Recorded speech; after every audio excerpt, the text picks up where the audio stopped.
Hey, what's going on, everyone? How you guys doing today? My name is Matt Jarbo. This is Three Buck Theater. And we're living in the golden age of television. We really, really are. And it's only going to get brighter as the years go on and we get more streaming services, from Netflix to Hulu to Amazon to Disney Plus to Apple TV to HBO Max to DC Universe. There are so many options that are available these days, and it is hard to kind of keep up on everything. But sometimes you get a show that really does start to kind of take over the conversation, and that's what happened with HBO's Watchmen.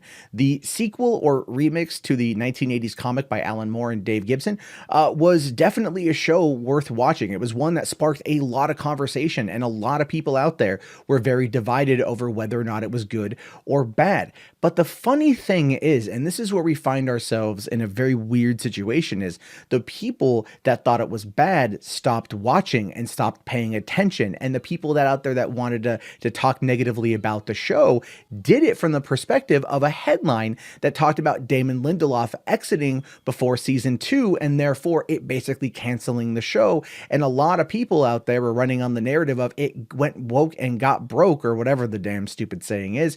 And so, yeah, hey, the show was clearly preaching anti-racist messages, therefore it is bad and it should not happen and it shouldn't exist. And that's a lot of the narrative that you heard from people who probably hold some pretty bigoted thoughts of their own. And I've heard actually a few people that was pretty funny, that were flat out just like, absolutely weren't even holding back anymore. The first episode of the show just angered him to no end, right? Oh, what do you mean a black cop got shot by a white guy? Oh my God, that's so racist.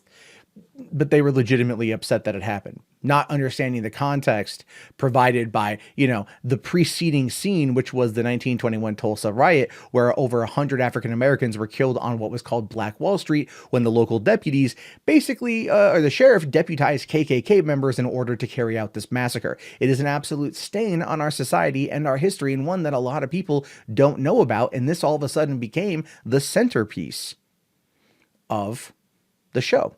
And it became a very interesting conversation to have. And I think that made a lot of people uncomfortable. And as a result of that, those certain bigoted, discriminatory viewpoints started kind of creeping themselves out because other people didn't know how to respond to it. And those people, who have decent sized audiences of their own here on the platform, really did do everything they could to poison the well. And in some cases were successful, but overall, they didn't win at all. It was actually the exact opposite. The show went on to go do very well. I reported on this back in December of last year, so about a month and a half ago now, saying TV ratings, HBO's Watchmen is a word of mouth hit. And this caught a lot of flack because a lot of people out there didn't want to believe me. But look at this here. It says, you may have noticed on your Twitter feed Sunday nights that Watchmen appears to be popular. Yet the innovative, critically praised HBO drama series is an actual hit, not merely a zeitgeist talker. Through its 7 episodes so far, the show, created and executive produced by Damon Lindelof, is drawing in an average of 7.1 million viewers across HBO's linear channels and streaming platforms. According to HBO's tallies, Watchmen is premium cable's most popular new series of 2019, and HBO's most watched new series since Big Little Lies. And that is a stellar thing. But look at 7.1 million people per episode.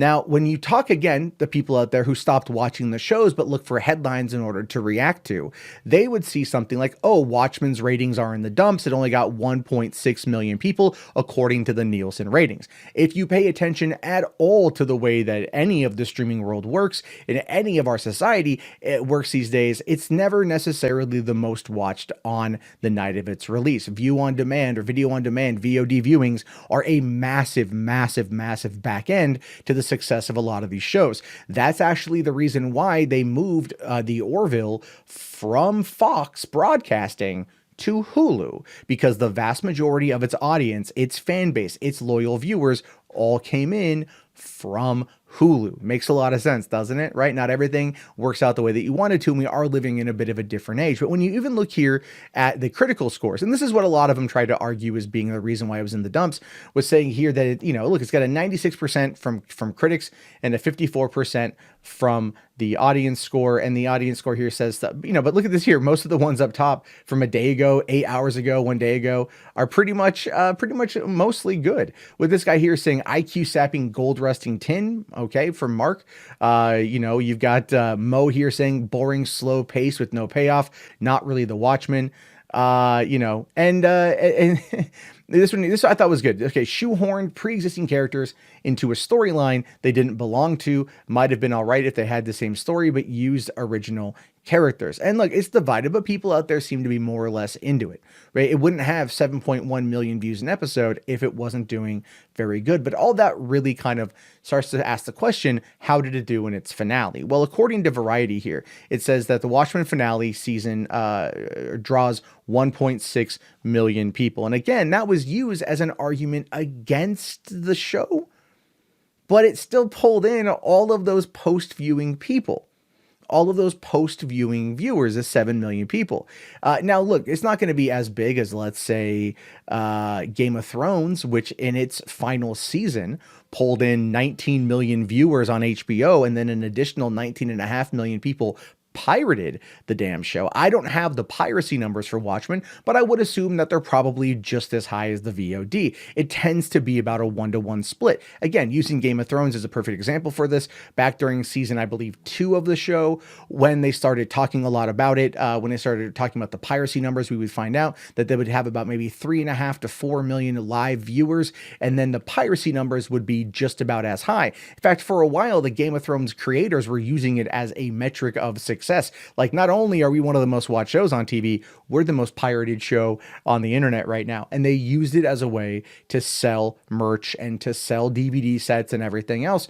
And it worked. It really, really, really worked. It built those viewers up into being paid subscribers of HBO. At least through word of mouth, it brought in more people. This show kind of did a bit of the same thing. Now, to go back to the article here, it does say that the season finale of Watchmen went out with a bang on both the screen and in the TV ratings, drawing the show's highest total viewership to date. Across all platforms, Sunday night's finale garnered 1.6 million total viewers, blasting the premiere, which drew in 1.5 million. It was watched by 935,000 total viewers during its 9 p.m. telecast, also a series high in that metric, and a 17% improvement on the series debut. Overall, season 1 word of mouth hit is averaging over 7 million viewers per episode, according to HBO, making it premium cablers' most watched first season of an original series since the debut of Big Little Lies. So, I mean, look, it's doing well. There's no denying that it's doing well. But for some reason out there, people out there, they don't look at this data. They don't look at this information. They look at headlines like this on MovieWeb, where it says Watchmen season 2 probably won't happen after showrunner Damon Lindelof exits. And that's where you see the whole it got broke, it went, or it got woke, it went broke, and social justice bad. So many upset, mad people at a show that tackled racism. The people who were really upset about that, generally speaking, were probably racist themselves. I'm just going to be honest on that front. If you see somebody getting mad at a show that's talking about anti-racist sentiments, and it's using an extremely racist event in our actual country's history in order to kind of lay the framework for how things went, not only with Watchmen, but just, I guess you could say, the trajectory of the world in general, you might be a racist. That's just the way it is. This show was not woke. There wasn't identity politics in it. It had a strong female black lead, and apparently that again was a trigger to some people. Like Regina King is awesome. I've been a fan of Regina King since 1995's Friday. I've been a fan of hers for now coming up on 25 years. So it's like you have this excellent actor in this role who's playing a very nuanced character who's going through her own trials and tribulations as she comes to discover who her own family history is and how it applies to the grander narrative of things. It's an interesting take. Never mind that big thing, and holy crap on that one. I ain't gonna go in that's in a spoiler video, but it's definitely not what people were expecting, and I think that's one of the reasons why it picked up a lot of steam over time, because it wasn't what people were expecting, and people were talking about it, and through word of mouth, it was getting 7.1 million people viewing it. But let's go back to why Lindelof exited. So it says here that HBO's Watchmen series is looking to be a one-season show, as creator Damon Lindelof says he's not interested in making a second season. Based on the popular DC Comics series of the same name, Watchmen became an instant hit for HBO when it was released in October of last year. Still, despite the praise, Lindelof feels that he's already told the story he set out to tell in the first season and isn't willing to take the reins for a potential season 2. Without Lindelof on board, the show is now essentially dead in the water, as HBO doesn't seem keen on moving forward with anyone else in Lindelof's role. So he says, I want to tell 9 episodes. I want to tell the single story. I want to tell it. This is it. This is all I want to say on the subject. And he was happy with the way it turned out, and audiences were happy with the way it turned out. And that is that. So he decides, I'm going to move on to other projects because I told the story I want to tell.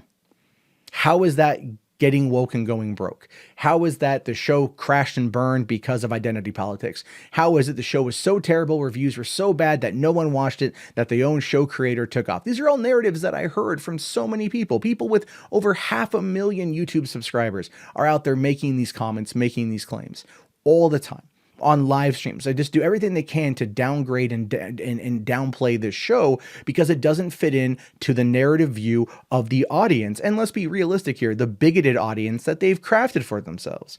When a show like this is done more to actually probably open up the conversation about dark elements of our country's past than a lot of other shows have before it. Lindelof took an approach with Watchmen that was fascinating. He took a real life event that was terrible and tragic and wrong across the board, and he used it to lay the framework for a story he wanted to tell. And it got people to pay attention to history.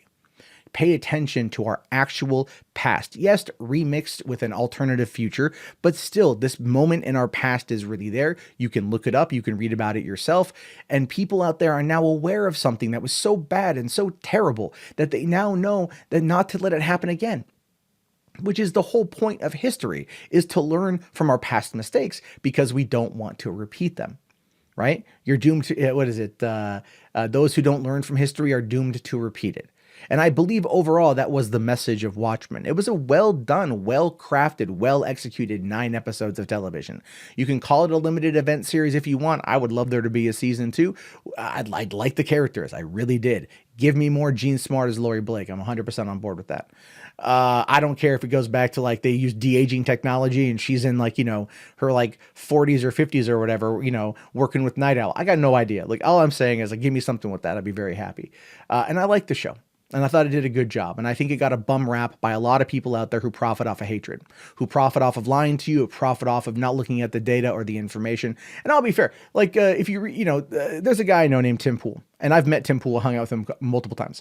He did a video on this, and this is one of the people that I'm talking about. He had said, like, I didn't watch the show. I know nothing about the show. I watched maybe 20 minutes of it and I turned it off, and then proceeded to say that it got woke and went broke. That's what I'm talking about when I say that these people don't actually watch the content that they tell you is bad. But the data here, the actual data as we see it coming through, that tells you how things were. So no, Watchmen wasn't a flop. It was actually a very big success, and one that you could argue is probably one of the most successful shows, new shows of 2019. And no matter how much hee-hawing and crying and complaining about it is going to change that fact. No matter how many times you sit there and yell, it got woke and went broke and it was a terrible mess and it was a misfire, isn't going to change the reality of the situation. So please get out of your echo chamber and actually do the research and pay attention and realize that there are people out there who profit off of lying to you. Anyway, I just wanted to talk about that because it kind of got under my skin today. And there we go. I'll talk to you all later. Have yourself a fantastic day. Leave your comments below. I'm excited to read them. And I'll talk to you all later. Have yourself a great day and peace out.